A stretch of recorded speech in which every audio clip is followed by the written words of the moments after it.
All right, guys, welcome into Sports Tonight. Emily Gagnon here. And who are you again? I'm just kidding. I was going to say, my name's right there. Brett Gilbert. That's I messed right. that one up last time, so I was just kidding, Brett. Oh, I forgot when you couldn't remember my Yeah, last name. I was like, Even what's though your we've last worked name together again? for like 8 months now. I forgot about that. Thanks for reminding me. BG in the house, EG here too. Let's do things. Let's get started with Acuna. Ronald Acuna Jr. hit by a pitch today at the Mets, and of course fans are freaking out because it was at the Mets, and it's like, yeah, the Mets meant to do that. You hate to see it, and Brett, I know that you have stronger opinions than me. I'm going to say my opinion is that I hate to see it, but this happens way too many times with this man.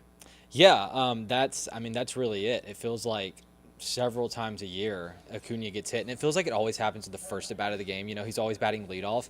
And I feel like he's been hit by the Marlins, especially on the first pitch of the game, like multiple times. The Marlins has been too many. Yes, but a lot of times the Marlins, it's been an intentional thing because there's a history of some beef there. I mean, there's some bad blood between the Mets and the Braves too, but there hasn't been anything this year. I know fans online are riled up, of course, because it's the Mets, but I mean, when you look at this game, it wasn't intentional. He had him in an 0-2 count. If he's wanting to go out there and plunk him, he's not going to do it in the first at bat of the game to a team that the Mets are chasing in the division. He's not going to give him that 0-2 before he does it.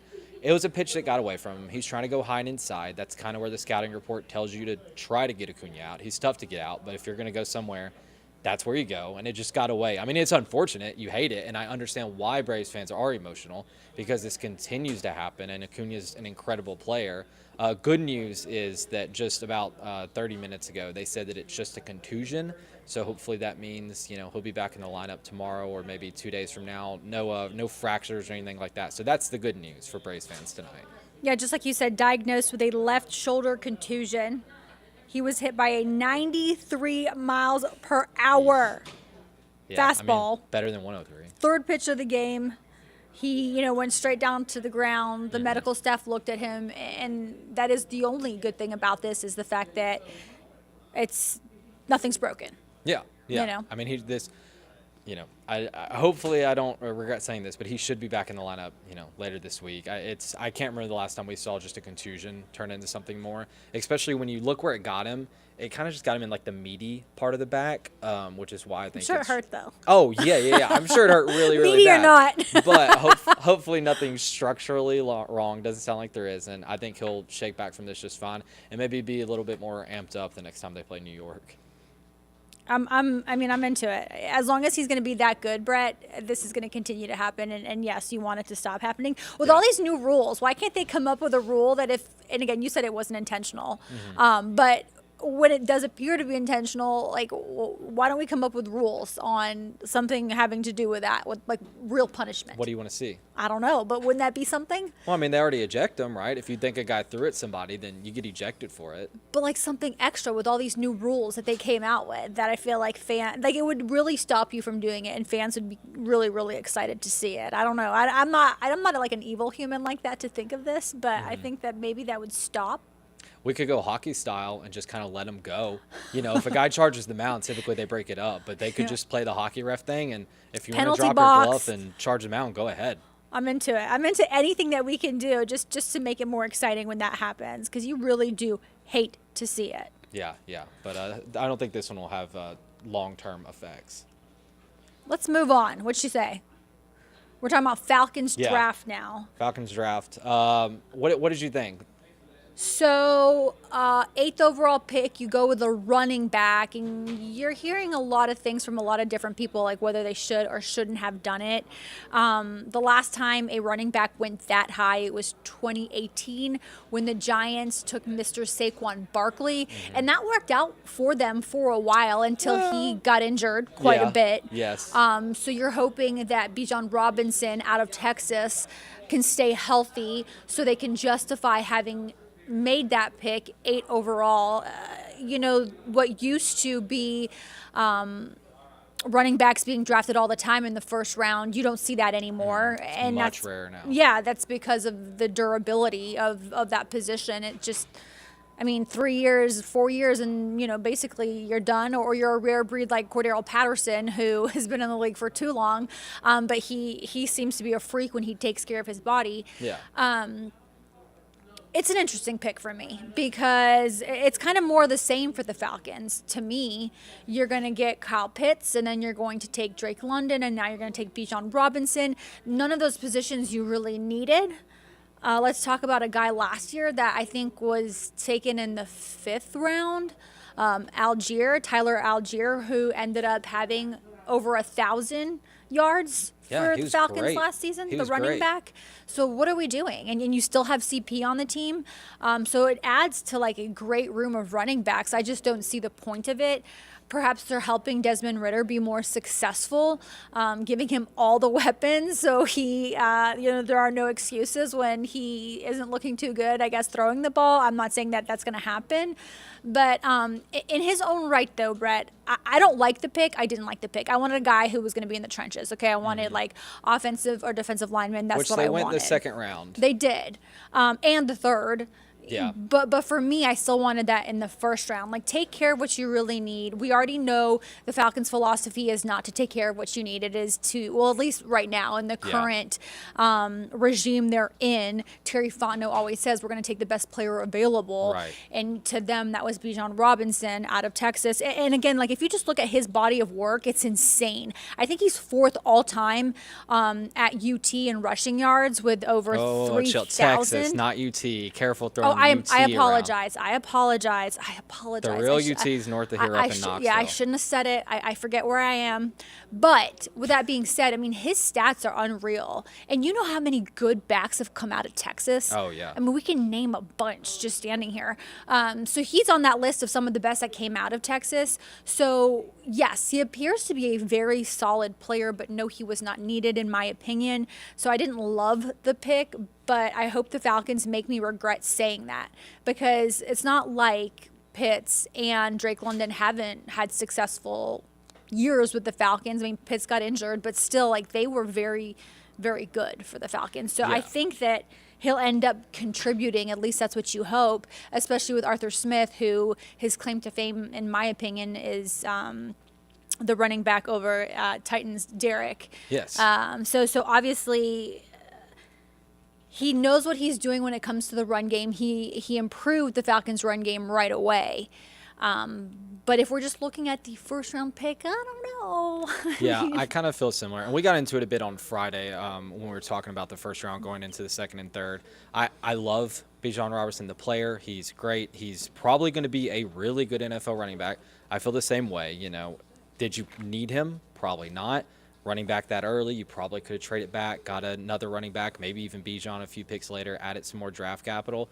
Overall, though, I mean, I think it's clear that the Falcons are zigging while the rest of the league is zagging. That's kind of Arthur Smith's approach, like you said. He did that in Tennessee. When you look at, and I know he's just the offensive coordinator in Tennessee, he's not building the roster there, but when you looked at the roster he had success with, it was going the other direction from the rest of the league, which worked for a bit. When you looked at that roster, it was big, it was physical, it was built around running the football. Even the receivers like A.J. Brown, Corey Davis, they were good receivers, but they didn't necessarily draft them for their route running ability, for their typical receiving capabilities.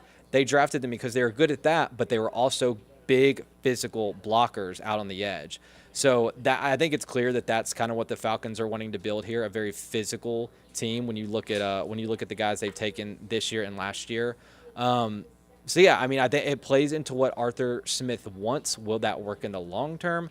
I don't know, especially when it feels like, you know, this team kind of needs to get up and go. Like, if you're Arthur Smith, I don't think you have time to sit around and, you know, draft best available. Like, you need to draft for the holes on your roster because you need to start winning now. Because if if they mess around and they go, I don't know, 7-10 this year, 6-12, 6-8, 11. I'm trying to remember how many games are in an NFL season fine. now. I don't know if he comes back next year. So I feel like you need to plug those big holes now and, you know, get going. I know this team's not winning a Super Bowl this year or anything like that, but it's, you know, time to start. Don't tell them that. Yeah. Well, yeah. I mean, obviously that's the goal for anybody, but yeah, it feels like this team needs to start plugging some holes, getting some wins, or else they're going to, you know, switch to a new regime.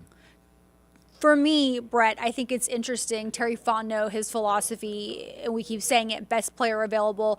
That's what he's done ever since the day he walked in to Flowery Branch and took over. I want to know if that's Arthur Smith's philosophy. We'll never know that because Smith will never say whether he believes in that or not until they're separated at some point, if they ever are, which they probably will be at some point. Sure. But it would be interesting to know if that's how he feels. But right now I see a track record. So after 3 drafts together, you went after a skill position player on offense all 3 years. Yeah. And like I said, I wish they would have just picked a guy who wanted to get like down and dirty, an offensive lineman, a defensive lineman. You said it. They took care of that later on in the draft. But I'm just wondering at what point will they realize that's the real problem? Because to me, when you don't take a pass rusher in that first round, or even like forget the O lineman and D lineman. Let's talk about cornerback. They needed somebody to play alongside AJ Terrell, which they went in the 4th, but again, that's late. I mean, the value you're getting from a 4th-round corner isn't near the value you'd be getting in the 1st or 2nd. And you're hoping that these guys that are drafted later on work out for you, and that you got to steal. That is the hope, right? But for me, I'm like, I don't know, guys. In that 2nd round, though, the guy out of Syracuse, the offensive lineman Matthew Bergeron, I believe. Do you know his story? I don't. I mean, I watched some of his tape, but I don't know like his personal story. He was discovered by Syracuse at a one-day camp in 2018. And this is the best part of it. He's from Canada. He is from Quebec. Okay. They drove from Canada to Syracuse because it's right across the border. I've driven it before from Ottawa. I know this drive, okay? So they drove there. He never had an offer. And him and his mother and a bus of other kids who were just really good in Canada went over there and tried out. Really? And he got on the team. And then wouldn't you know it, 2019, his first season there, he became the first freshman to start at tackle in nearly 20 years for Syracuse. So I don't know what he's going to look like for the Falcons, but for Syracuse, he looked great. And he played so many games. He has so many starts under his belt. But it was funny during his press conference, there were reporters asking him, like, hey, do you know much about American football? Like, you're from Canada. You've only been in this country for a few years. And he's like, sure, I played in Canada, but I've been here for 4 years and I played 10 years of football together. So I think he knows plenty of football. It's not like he was playing for the CFL or anything with different rules. If you're a good ball player, you're a good ball player. But he did say, like, because of that, my ceiling is super high. You guys haven't seen anything yet. Right. Wait till these NFL coaches coach me up. He's like, so that's what's great about me is that I have so much more to prove and so much more to give because I just haven't been playing ball like they do here in the U.S., which is pretty cool. Sounds like some SEC coaches need to start recruiting a little north of the border. You know, take a trip up and bounce around a few Canadian cities. See what's up there, Kirby. Yeah, come on. Bring it on.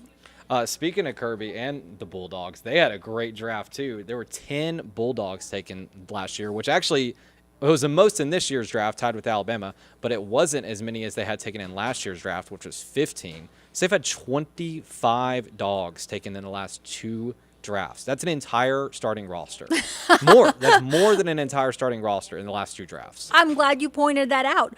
25 players over 2 years, and that's a record for a 2-year span in the common draft era, which started in 1966. Kirby Smart, he has produced 54 draftees in 7 seasons. That's crazy. In Athens. Double digits for the last 2 years. You mentioned 15 last year. I knew there was no way they were hitting 15 this year. I thought they'd be in double digits. I just didn't know where. I said 11 or 12. However, 10 is still great. Like you said, tied with Alabama for the most in the country.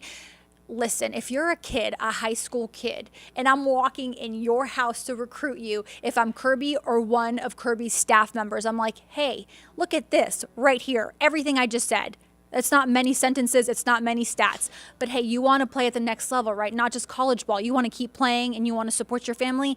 Here you go. I've produced this many. This is my track record. Come and join the University of Georgia. That's all that's needed. That's how the rich get richer. absolutely. And what's interesting, Jalen Carter, 9 overall. The Eagles traded up to get him. Yeah, the Eagles are in love with what Kirby's doing, apparently. Oh, my gosh. Well, Nolan Smith said it best. It's the Philly Dogs now. Yeah.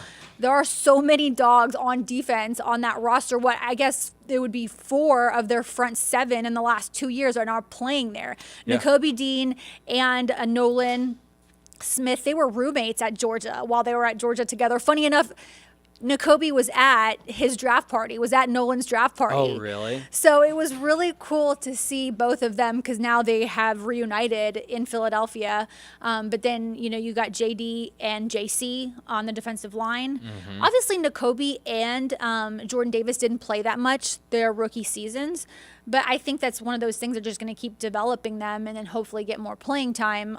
That defensive line over there with the Eagles, with Fletcher Cox and company, there's not much room there anyways. Mm-mm. So in my opinion, these 4 guys will definitely improve the front 7, because we're not even talking about the secondary. When Keely Ringo was taken in the 4th round, he definitely dropped big time in the draft. Yeah. He went from being a possible first rounder to the 4th rounder. This happens all the time. Even Darnell Washington, we thought for sure he'd go. Some mock drafts had him going in the 1st. I thought he'd go top of the 2nd. He didn't go to the 3rd. So that was probably rough on him. I do think the Steelers got a great, great player in Darnell Washington, a great blocker. If you're not going to throw him the ball, let's just pretend you don't want to use him the way Georgia used him. You can just have him block all day and all night. Right. But Broderick Jones, also 16th overall. So 3 dogs taken in the 1st round. Yep. Nolan. I believe that was also the most in the 1st. Was it? See, I didn't even look at. I'll fact check that, but I believe it was while you talk about Nolan. I mean, it follows up, right? Like, so Nolan slid too. I mean, I thought a lot of drafts had Nolan going top 20, but listen, at this point, he said in his press conference, it doesn't matter. He has the opportunity now. And the situation sometimes matters more than where you're drafted. Like, the number doesn't matter once your situation is a good situation. And that situation is a great situation for him, for Jalen Carter, for Jordan Davis, for Nakobe Dean, for Keely Ringo. You get to go somewhere where you know people and you have familiar faces. And I did a story today just talking about exactly that. For Jalen Carter, this couldn't be anything better. He's going to a new city with old faces, and he needs that. He's still going through a lot mentally. His mental health is still needs to be addressed after what happened in January, that deadly crash.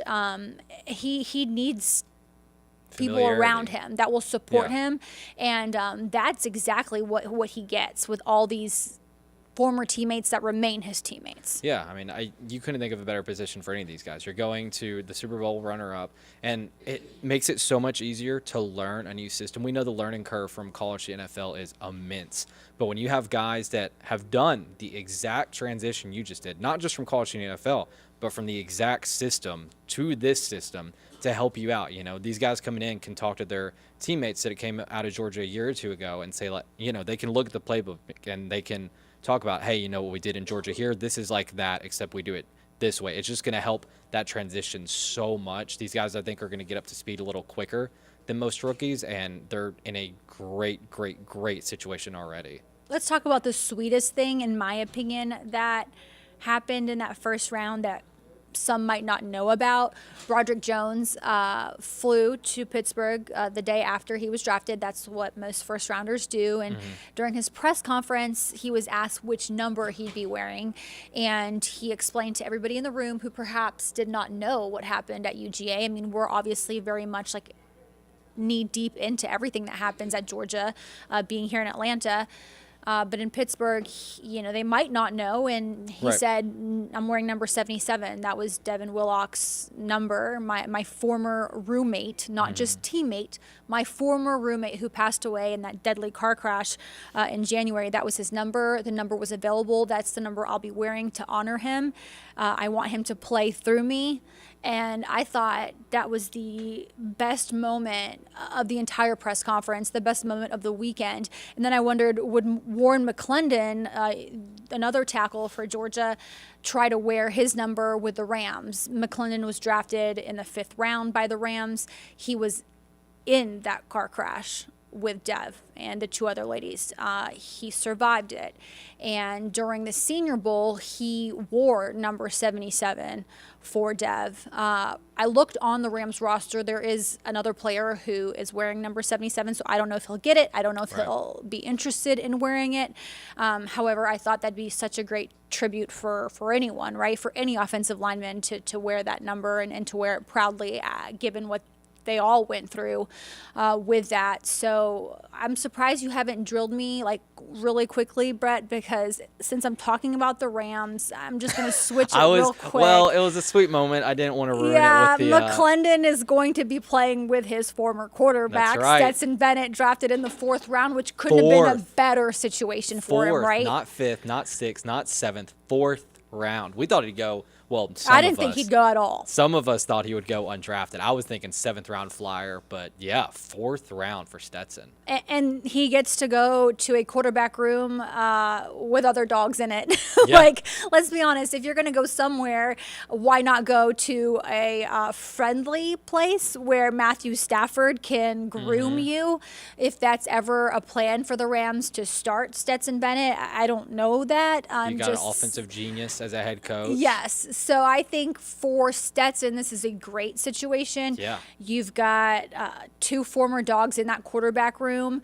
Not to mention that Hollywood story that we talked about that I keep saying they're going to eventually do. Like, you're the there. Stetson walk-on story. Okay, all you have to do is walk down the street, Stetson. So that movie can get filmed while you're actually playing. I think that it could happen. So the Hollywood story continues for Stetson in Hollywood. Will he get a chance to play?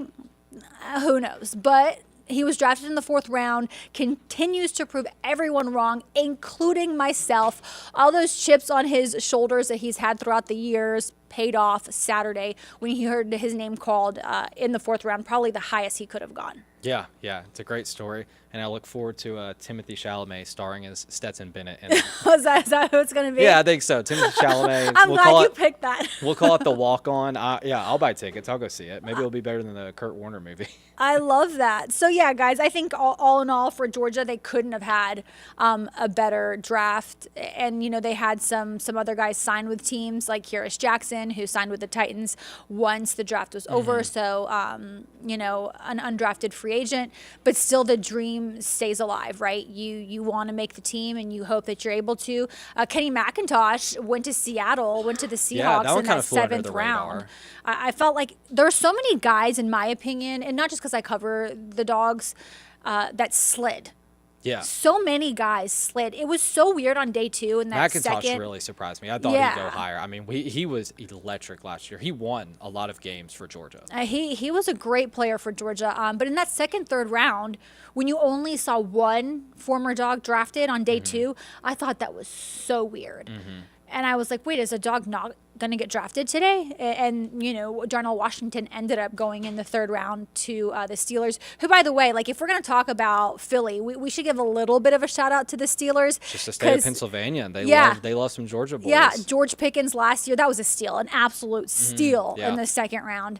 And then this year you're going to take 2 guys, you know, so that's nice for them as well, just kind of like I mentioned with the Eagles. So, you know, Broderick and Washington are going to a new city, but yet they'll see George Pickens when they get there. And all those guys are super tight. They were all on offense at Georgia and, you know, went through everything together.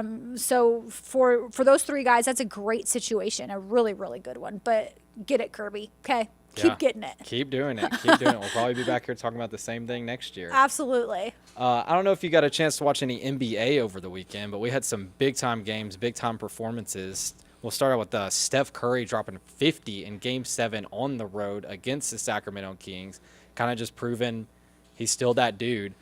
Getting the win, moving the Warriors on to the 2nd round to play the Lakers. Did you get a chance to watch any NBA this weekend? So I did watch Game 6 on Friday night between the Warriors and Sacramento. And that was the game that Sacramento took from the Warriors. Because I thought for sure, I'm like, Warriors, you guys don't want to go back on the road to Sacramento, okay? Yeah. So get it done at home and get this series over with, even though I wanted Sacramento to win. I'm sick of the Warriors, like, whatever. Keep getting your rings. That's great. I'm not a hater. I'm just saying, like, let's get a new storyline going. Sure.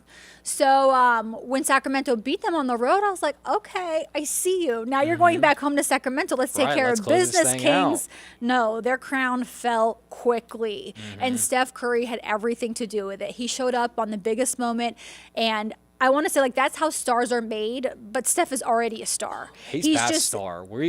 If he staying wins on the this, throne. If he wins it this year, we got to put him in the GOAT conversation. I mean, we really do. He's not there. Don't come after me. I'm not saying he's MJ. I'm not saying he's LeBron, but he's in the conversation. If he wins another one, that's going to be what, 5 championships. He's only won the NBA MVP, the Finals MVP in one of them, but 5 rings. That's a lot. He's been the best player on most of those teams, even if he didn't win the Finals MVP. I mean, it feels like he can just turn it on and win a series for his team at any point. You know, all year long, the Warriors were kind of sitting around 6th, 7th in the West. And all year long, everybody just kept saying, if they get in, which they probably will, it doesn't matter. It doesn't matter what seed they are. If they have Steph, if they have Clay, that's all that matters. And here you go. I mean, Steph just wins you a game. He puts up 50 to win a game on the road. It doesn't get bigger than that. I'm excited to see him play LeBron because you got 2 of the best players to ever play. Which, by the way, the Warriors are taking that. Yeah, I think we can all agree on facts. that. I don't know if anchor Alan Devlin is in here, our resident LeBron fan. He must not be because he would already be yelling over here. But, yeah, I think it's Warriors in 5 there, right? I don't know in how many, but I mean, come on. Now you're starting to feel like it's the Warriors to take again. Even though I will say, after watching Boston beat the Hawks, they're a true contender. I mean, they play like big boy basketball. And again, I think I've said this before, like they have a big chip on their shoulder after being runner up last year. So why not? They're a championship team. They're a championship team. And they play the Sixers tonight, who are going to be without Joel Embiid. And Boston's going to be at home, so that's leaning heavily in Boston's favor. I like that. They're already favored by 10, so they should get that one to go up 1-0 at the beginning of that series. Emily, we're running out of time here, so I'll ask you real quickly, what's on your mind tonight? Let me give a quick shout out to Kennesaw State defensive lineman Travis Bell. Yeah, a lot of you might not know who he is, or none of you might have ever even heard the name. Travis Bell, over the weekend, became the first owl ever drafted out of KSU, ever. He's the very first one. So, you know what? Props to you, Travis Bell, for getting drafted, number 1, and number 2, being the first out of KSU to have ever done it. You're the first draftee in school history. You went to the Chicago Bears in the 7th round, and that is awesome. That is awesome. Way to take your situation, because when you go to Kennesaw State, you don't necessarily think you're going to the NFL, but way to take your situation and make the best of it. And, I don't know if he's going to make the team or not, but I love it. I love it. Yeah. Let's keep it going, KSU, because they play some good football. They do. Yeah, and they're about to be in Conference USA next year, so they'll have some bigger games. Since we're giving shout-outs, I'll give a quick one to my hometown. NFL draft attendance over the last several years. Kansas City had a good draft. They had 312,000 people attend over the weekend, so that's good. Yeah, that's like 3 Georgia football games. Year before that was Las Vegas at 300,000. Year before that was Cleveland at 160,000. They're all around the $300,000 to $250,000 range, or people range, except for Nashville in 2019, who had 600,000 people. I was like, where are you going with this? Of course, you've got to take it back. 500,000 people attended the draft in Nashville. No one knows how to party like Nashville. Maybe we'll get one in Atlanta one day, and we'll see how we do it here. But if you want to have a good time, go up to Nashville. 600,000 people attended that draft. But you don't have Still to the do king. it during That's the draft. awesome. You can have fun in Nashville anytime. Oh, yeah. Of the year. Go this weekend. I'm going this weekend. So, like, for me, it's not so much about the draft. It's more about the city. But hey, Brett, I know you're rapping me, but would you go to an NFL draft that was here? Like, I'd go to NFL draft anywhere. Really? Yeah. Just to watch? Yeah, it's fun. It's fun. Look, I went to the one in Nashville. I don't know if you've ever been. I'm surprised. It is just it is a good time. It's like going to a football game that you can't lose.